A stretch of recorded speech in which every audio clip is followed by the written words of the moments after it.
कहाँ से आए हैं? सर मैं उत्तर प्रदेश डिस्ट्रिक्ट गाजीपुर से आया हूँ। नाम आपका? नाम मेरा प्रीतेश कुमार है। ठीक है। करंटली अभी आप क्या कर रहे हैं? मैं भी ITI कर रहा हूँ, कंप्लीट हो गया है। कंप्लीट हो गया ITI? ठीक है। किस साल कंप्लीट हुआ? 22 में कंप्लीट हो गया। ठीक है। ITI में क्या ट्रेड क्या था आपका? Electrician. Electrician trade. Electrician trade जब आपने एडमिशन के टाइम में सिलेक्ट किया होगा आउट ऑफ इलेक्ट्रीशियन और फिटर, ठीक है, चूंकि ITI में और भी ऑप्शन है, तो आपने इलेक्ट्रीशियन ट्रेड क्यों चूज किया? मुझे सर मतलब कि मुझे ऐसा लगा कि इसमें गवर्नमेंट जॉब भी है, प्राइवेट जॉब भी है। मैं कुछ गवर्नमेंट जॉब के लिए भी किया था और मेरा मतलब कि मन उसमें था, मतलब बिजली उजली में मेरा मन आज मतलब ठीक ठाक था। ठीक है। तो आपकी एज अभी सरकारी सर्विस के लायक है? हाँ। तैयारी कर रहे हो आप? तैयारी कर। ठीक है। तो तैयारी आप कर रहे हो, सरकारी सर्विस के तरफ जो है आपकी रुचि भी है। तो मैं अभी जो आपसे बात कर रहा हूँ, जो ये इंटरव्यू चल रहा है, तो ये आपको तो पता है कि प्राइवेट कंपनी के लिए है। तो ठीक है, आपकी ज्वाइनिंग हो जाती है, देन आप सेटिस्फैक्शन के साथ काम कर पाओगे? सर पहले तो मुझे इसलिए मैं प्राइवेट जॉब में जाना चाहता हूँ कि फाइनेंशियल प्रॉब्लम थोड़ा है, मेरी तैयारी हो नहीं पा रही है।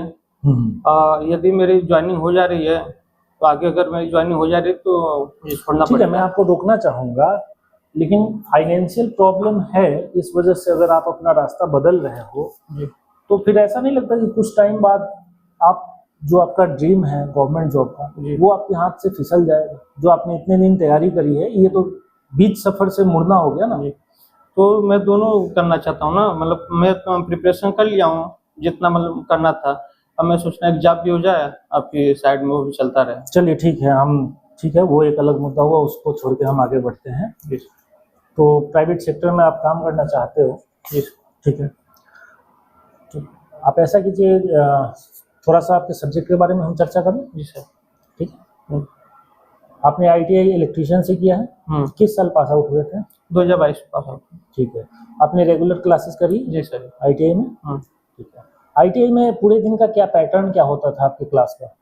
ये होता था सर, मतलब कि क्लासें चलती थी, कुछ उसमें प्रैक्टिकल होते थे और कुछ मतलब ट्रेड पढ़ाया जाता था, वर्कशॉप कैलकुलेशन था, उसमें इंजीनियरिंग ड्राइंग थी, और उसमें टाइम मतलब था कि मतलब 2 दिन प्रैक्टिकल चलेंगे या 3 दिन प्रैक्टिकल चलेंगे। हर कॉलेज का अपना अपना होता है, लेकिन हमारे कॉलेज में 2 घंटा प्रैक्टिकल चलते थे और बाकी क्लासें चलती थी।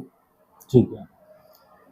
जैसा कि मुझे पता है कि ITI में 60% पोर्शन प्रैक्टिकल होता है, ठीक है, और ये सबको मानना होता है, ठीक है। उस हिसाब से आप प्रैक्टिकल सेशन में बैठते होगे? जी सर। ठीक है। प्रैक्टिकल सेशन के दरमियान क्या क्या वैसी चीज़ें हैं, जो एक्टिविटीज़ हैं या फिर जो क्या बोलते हैं प्रयोग, हम एक्सपेरिमेंट्स करते हैं, उनमें से कुछ ऐसी चीज़ों के बारे में बताइए जो अभी आपको याद हो। चलो सर, प्रैक्टिकल में जाने से पहले वहाँ पे बोर्ड वोर्ड लगा रहता है, पहले तो सेफ्टी जरूरी है। सेफ्टी जरूरी के बाद फिर उसके बाद जो मैंने प्रैक्टिकल क्या समझते हैं? सेफ्टी जो समझते हैं, वहाँ शूज होना चाहिए। फिर आपका जो कपड़ा हो ज्यादा ढीला ढाला ना हो कि मशीन में फंस जाए। हाथ में कंगन उंगन नहीं होने चाहिए। अगर आप कुछ भी लूज ऐसा कपड़ा या कुछ भी जो पहनते हैं हम, लूज नहीं होना चाहिए जो मशीन के साथ कांटेक्ट में आके और एक्सीडेंट का कारण बने। जी ठीक है, ऐसा आप बोलना चाहते हैं। और सर मतलब कि एक बात मुझे बताइए, एक तरफ आप हो और एक तरफ मशीन है, और कोई ऐसी एक्सीडेंट दुर्घटना हो गई, आग लग गई है, वर्कशॉप में आग लग गई है, तो पहले आप मशीन को बचाओगे जो कि करोड़ों रुपए की है, या पहले खुद को बचाओगे? पहले तो मैं सर सोचूंगा कि अगर मशीन बचने लायक है तो बचा दूंगा, देखूंगा भयानक हो गई है तो पहले खुद को बचाऊंगा। मतलब मैं बड़ा क्लियर आंसर चाहता हूँ कि मशीन की सुरक्षा और अपनी सुरक्षा में से कौन ज्यादा इम्पोर्टेंट है? पहले तो सर मेरी सुरक्षा इम्पोर्टेंट है। अपनी सुरक्षा है? जी ठीक है। अगर कोई इलेक्ट्रिक सॉकेट है या कोई वायर है जो वर्कशॉप के अंदर लूज पड़ी हुई है, तो इस कंडीशन में क्या अप्रोप्रिएट एक्शन होगा जो आपको लेना चाहिए? क्या डायरेक्टली आपको उसे ठीक करना चाहिए, या फिर आपके जो वहाँ उस वर्कशॉप के जो सुपरवाइजर है, जो इंचार्ज है, उनके साथ मतलब कहने का मतलब है पहले उनको इन्फॉर्म करना चाहिए और देन उनकी राय सलाह के बाद जो है कुछ करना चाहिए? क्या करना चाहिए? जैसे सर यदि मैं मेंटेनेंस में हूँ तो मैं सर उसको देखूंगा कि पहले अगर लूज कनेक्शन कहीं है तो मैं अपना सॉकेट बंद करूंगा, ऑफ करूंगा बिजली, फिर उसको मतलब कि कंप्लीट करूंगा जो दिक्कत है। या फिर मैं जैसे एज ए लेबर हूँ तो अपने ऊपर वाले सीनियर या फिर मेंटेनेंस में जो उनसे पहले सलाह लूंगा, उनको पहले निर्देश सूचना दूंगा कि यहाँ पे दिक्कत है, उसके बाद तो जैसा कहेंगे वैसा मैं करूंगा। ठीक है। इलेक्ट्रिकल में और क्या क्या सब्जेक्ट्स जो आईटीआई के दरमियान, क्लास के दरमियान आपने क्या क्या पढ़ा था? ड्राइंग के बारे में क्या जानते हो आप? ड्राइंग के बारे में सर लाइनें होती हैं, उसका प्रोजेक्शन होता है, और फिर प्रोजेक्शन में देखा जाता है टॉप व्यू, साइड व्यू, और फिर उसके बाद जो हैंड टूल्स होता है उसका स्केच किया जाता है। और ऐसे सर जी मतलब अच्छा, इंजीनियरिंग ड्राइंग की ज़रूरत है ही क्यों? हम चीज़ों को लिख के बता सकते हैं ना, किसी को अगर किसी ऑब्जेक्ट के बारे में बताना है तो उसकी पूरी ड्राइंग हम बना के देते हैं, उसकी जगह उसके बारे में हम लिख के रिटन स्टेटमेंट दे सकते हैं ना लोगों को। हर चीज़ सर हम नहीं मतलब कि लिख के दे सकते हैं। जैसे कि कोई घनाभ हो गया सर, तो हम क्या करेंगे उसको मतलब लिख नहीं सकते। हम जो 2D है और 3D होता है, तो 2D को हम पेपर में दिखा सकते हैं, 3D को नहीं दिखा सकते। इसलिए उसमें जो हिडन लाइन होता है, जो कटा होता है, जो घन निकला होता है, तो उसको हमको बना के दिखाना पड़ता है कि यहाँ पे मतलब पिक्चोरियल व्यू जो दिखेगा उसको, तो हाँ, बहुत सारी चीजें स्पष्ट हो जाएंगी, जो कि रिटन स्टेटमेंट में समझना मुश्किल हो। जी ठीक है, ये मानते हो आप ये ऐसा बोलना चाहते हो। ठीक है, क्या कॉमन टूल्स हैं जो आपने आईटीआई के दरमियान उसके बारे में जाना, इस्तेमाल किया, सीखा? कुछ कॉमन टूल्स, 5 टूल्स के नाम आप बताइए। जैसे सर वायर टिप्स हो गया, फिर उसके बाद प्लायर हो गया, फिर पेचकस हो गए, फिर उसमें सर पेचकस के सिवा फिर पोकर हो गया। पेचकस का दूसरा नाम क्या है जो हम अक्सर इस्तेमाल करते हैं? Screw driver. ठीक है, और पेचकस का इस्तेमाल क्या है सर? किसी मतलब कि वो होता है पेच, उसको कसने के लिए करते हैं हम।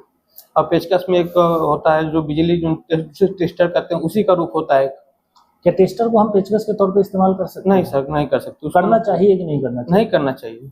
क्यों नहीं करना चाहिए? उसमें क्या सर, पेचकस से हार्ड काम कर सकते हैं, इससे गिर गया, कुछ हो गया, अगर ये जो है टेस्टर है गिर गया, तो उसमें सर करंट ऊपर आ सकता है, कहीं शॉर्ट हो सकता है, तो अगर हम चेक करेंगे तो हमको लग सकता है। बिजली के उपकरण के साथ जब हम काम कर रहे हैं जी, तो हमें क्या ऐसी सावधानियां हैं जो रखनी चाहिए? सावधानी पहले तो हमको सर देखना चाहिए कि हमारा जो मेन सप्लाई वो ऑफ है क्या नहीं, सबसे पहले मुझे ये देखना चाहिए। फिर उसके बाद देखना चाहिए कहीं पे कटा तो नहीं है, और फिर तीसरी बात देखना चाहिए जो भी उपकरण है वो मतलब कि अर्थ किए हुए हैं कि नहीं, अर्थिंग दिया हुआ कि नहीं उसमें। ठीक है, चलिए एक क्वेश्चन जो अक्सर हम पूछते हैं, ट्रांसफार्मर के बारे में आप क्या जानते हैं? सर ट्रांसफार्मर एक स्टैटिक डिवाइस है जो कि वोल्टेज को स्टेप अप स्टेप डाउन करती है। हमें अगर कम वोल्टेज मिल रहा है, अगर अधिक वोल्टेज की आवश्यकता है तो स्टेप अप ट्रांसफार्मर लगा के हम अधिक वोल्टेज ले सकते हैं। अगर अधिक वोल्टेज हमें कम वोल्टेज की आवश्यकता है तो स्टेप डाउन ट्रांसफार्मर लगा के हम कम वोल्टेज ले सकते हैं। एमसीबी का फंक्शन क्या होता है? एमसीबी का सर फंक्शन ही होता है कि टाइम पे फॉल्ट हुआ तो ऑटोमेटिक होता है, वो ऑटोमेटिक ऑफ हो जाए। टाइम पे अगर थोड़ा सा भी फॉल्ट हुआ कुछ सेकेंडों में, ये नहीं कि टाइम दें, कुछ सेकेंडों में अपने आप ऑफ हो जाए। अच्छा, तो ऑफ हो जाने के बाद क्या करना पड़ता है? हमें दूसरा एमसीबी लगाना पड़ता है, या फिर वहां से हम उसको ठीक कर सकते हैं, या फिर उसमें ऐसा फंक्शन है कि दोबारा से हम उस करंट के फ्लो को चालू कर सकते हैं? ऑफ हो गया सर तो पहले हम देखेंगे किस वजह से ऑफ हुआ है, फिर उसको हम सर सही करेंगे, उसको बनाएंगे, तो उसी से काम हमारा चल जाएगा।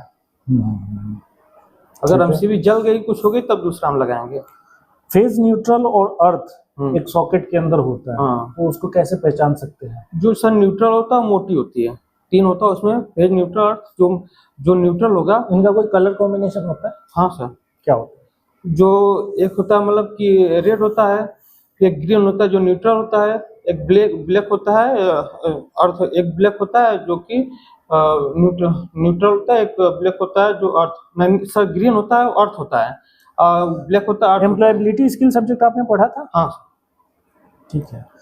क्या कुछ उसमें आपको जानने को क्या मिला था? आप जो उसमें सबसे बढ़िया चैप्टर जो आप एम्प्लॉयबिलिटी स्किल में सर ये मिला कि मतलब कि अपना जैसे कि प्रोफेशनल कैसे रहना है, कहीं इंटरव्यू देना है तो कैसे रहना है, किसी से बातचीत करना है, कैसे करना है। अच्छा, एक सवाल थोड़ा सा ठीक से सुनिए मुझसे और फिर बताइए।